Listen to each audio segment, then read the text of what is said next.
Here's one that has no business at all in the diet-free zone. Low-carb paleo almond flour crackers with sesame seeds. Let's see what's cooking. Let's get the facts.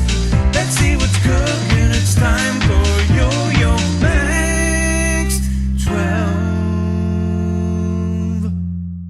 Hello everyone, medium-sized bowl. 1 cup of almond flour or ground almonds, 1/4 cup of sesame seeds, 1/4 teaspoon of salt, 1/4 teaspoon of baking soda, 1/8 of a teaspoon or so of pepper. Now you can change up the flavor of these crackers by adding whatever you want as far as seasonings go. You could add Italian seasonings, you could add dried dill weed, you could add some cayenne pepper to this to make them spicy. Then once you get your dry ingredients in, you're going to just blend in an egg, and that's all there is to it.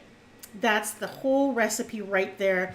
Just stir it until it comes together, and I just make it into a ball with my hands just so that it all sticks together.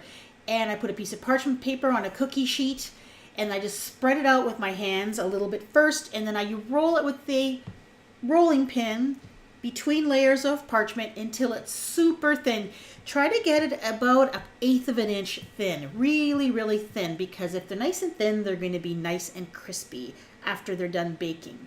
So roll it out, and what I did is I tried to roll it into a rough kind of rectangle shape, just so that the crackers I had would have nice, even sides to them. But that doesn't really matter too much, that's up to you. Once you've rolled out your dough, you just need to slice it into cracker-sized portions. I used a pastry cutter, and I cut them into about 20 crackers. And then once you're done cutting them, you're going to put them in a 350-degree oven, and you're going to bake them for about 20 minutes until they're nicely golden brown. Now, if you want, you can sprinkle a little bit of salt on these before you put them in the oven. I actually forgot to do it like I normally do, and I sprinkled it afterwards, and you know what? The effect was pretty much the same. So that part's up to you. After they're baked, let them cool, and then just break them apart at the lines that you made before putting them in the oven.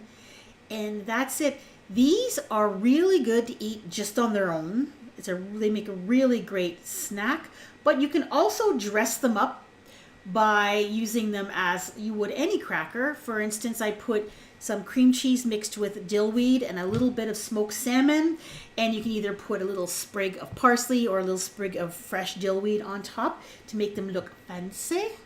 These make a really great snack if you're craving something crunchy and salty and you're trying to stay away from potato chips. These are really, really good. And I actually use these, I spread some egg salad on them, or I did some tuna salad on these as well. Great base if you can't have bread either. If you like the idea of making your own crackers, try these everything flatbread crackers. These are also quite nice. Thanks for watching.